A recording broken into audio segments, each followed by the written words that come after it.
Yo, yo, yo, yo, everybody. Welcome to the video about estimating rational numbers. Glad to have you here, and let's get after it. So, what we're going to talk about are irrational numbers today. So, I know a lot of people know what rational numbers are, but they've always wondered what's a number that's not rational, and that is an irrational number. So, irrational numbers are basically, they are when a number is not a terminating decimal, repeating decimal, or cannot be written as a fraction. So, because those are the definitions, that's what a definition of a rational number is. So what an irrational number is really, it's when we have a square root, or one example of an irrational number, I should say, is a square root of a non-perfect square.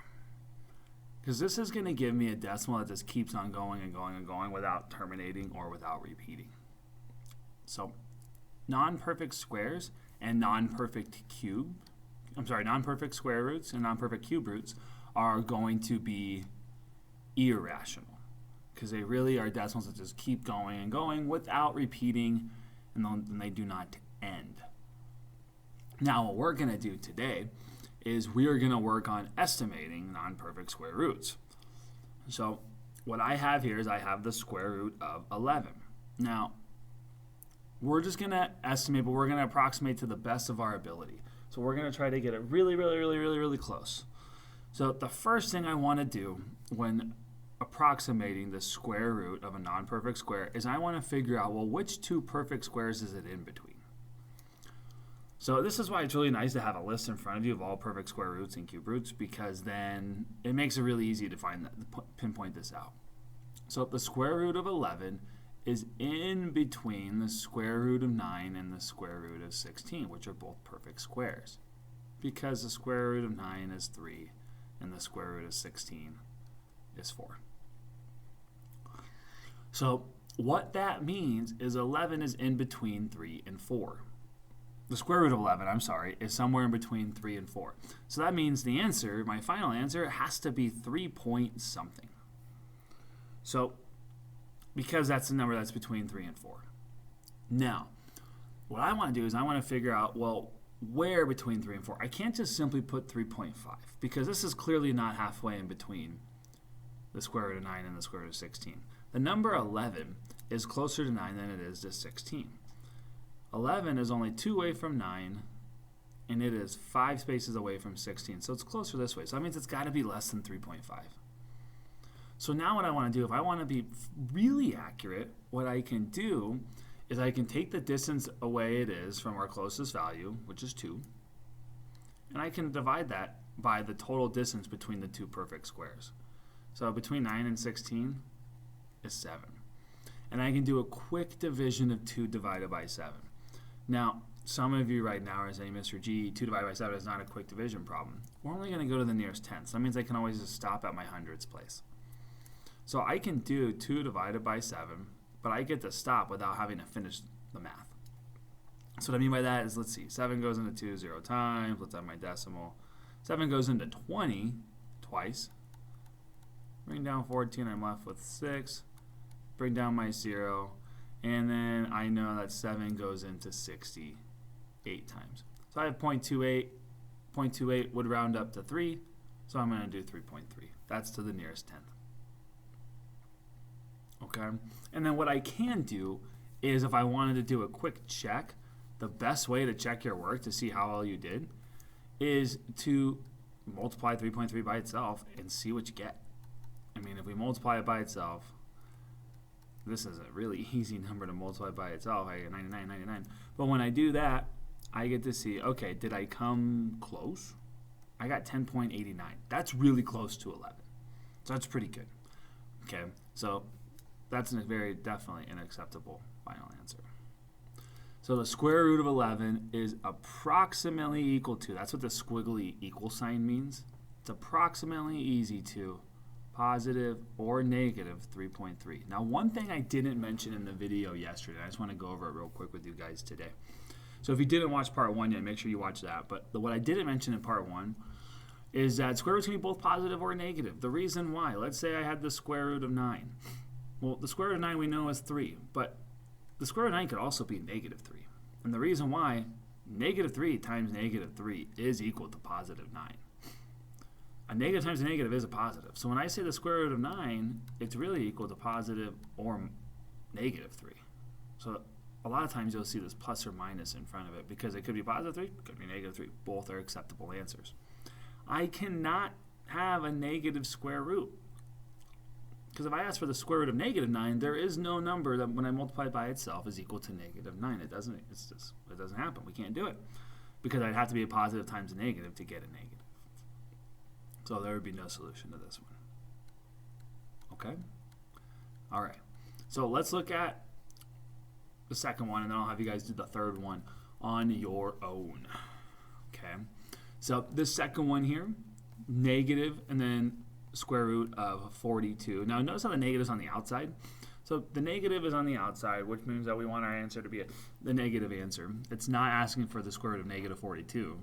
This negative is on the outside, which means afterwards we'll just multiply it by a negative, making it negative. So square root of 42, I want to pick the two perfect squares it's in between. So I know it's in between 36 and 49.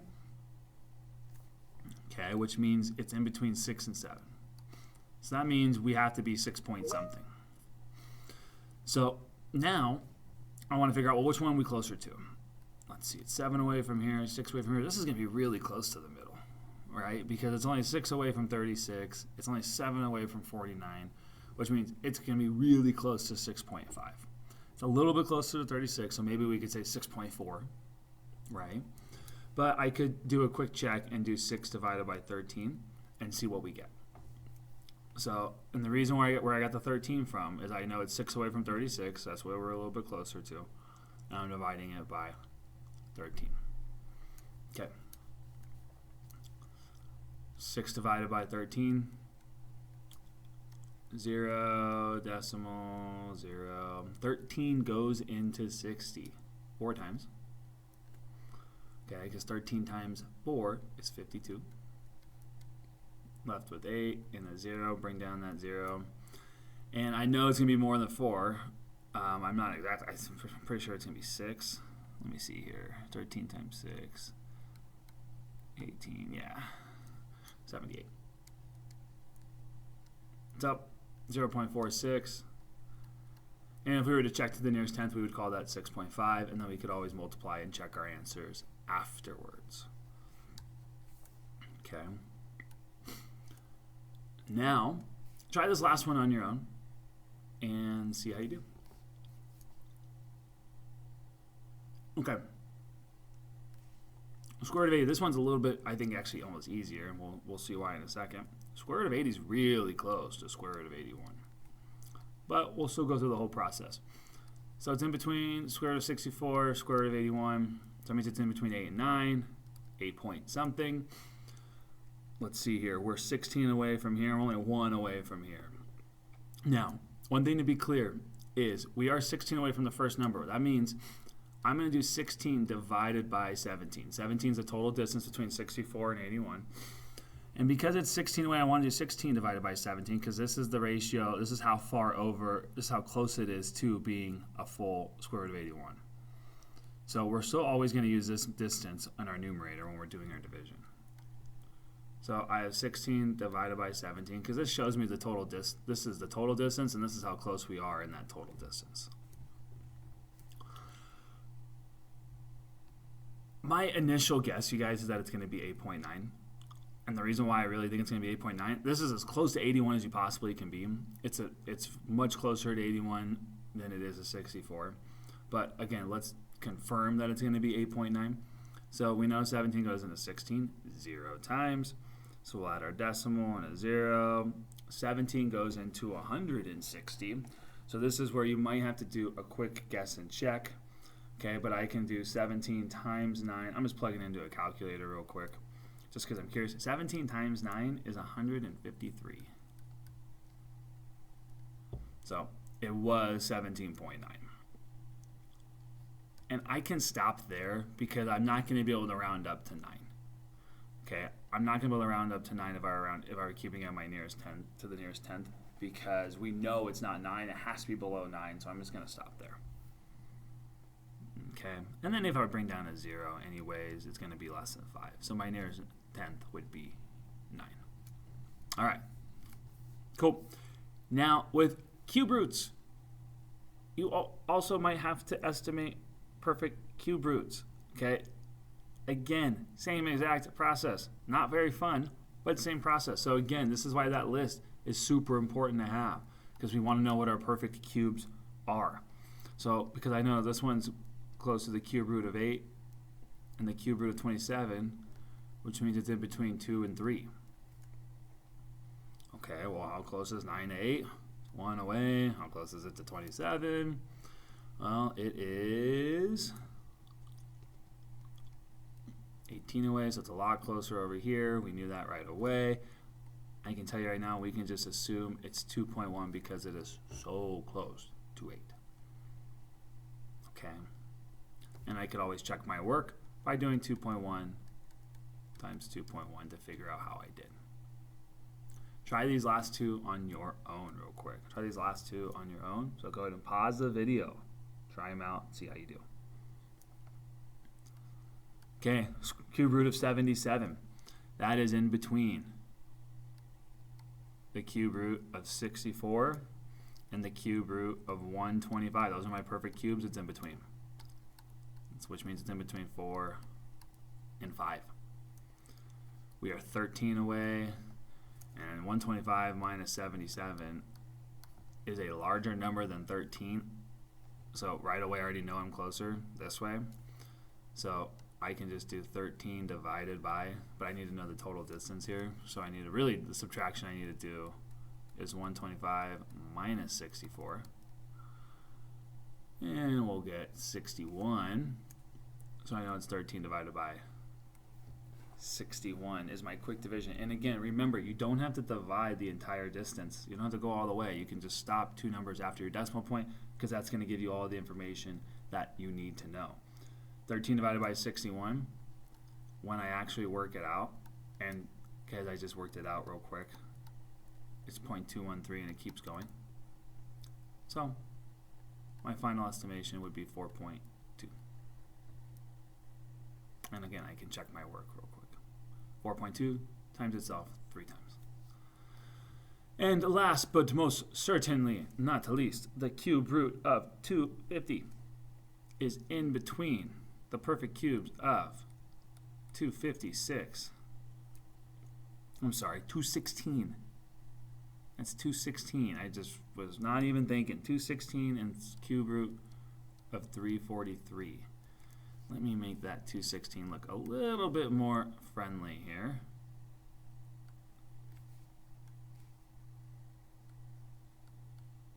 There we go. Okay. And so that means it's in between the cube root of 6 and 7. We know it's much closer over here to 6. Really what I just need is my distance between these two numbers, which is 34. And I need to figure out the total distance between the two to do my quick division to have a really good approximation. So 34 divided by 343 minus 216. Trying to go a little bit quick for you guys, which is 127. There's the bell. I would do my division, which is 34 divided by 127 to get 0.267. So 6.267 would round up to 6.3. Okay, that's it. Things to remember. Write down anything that you think is important to remember. I want to see at least 1 or 2 things written down in here. Okay, key ideas from this video. Also, independent practice. Let's try these 2 on your own so we can check it and go over it in class together. Thanks for watching, you guys. I know this was a long one, but hopefully we get the practice in and we can get this down. And that's all I got for you guys. So have a great rest of your day. Good days.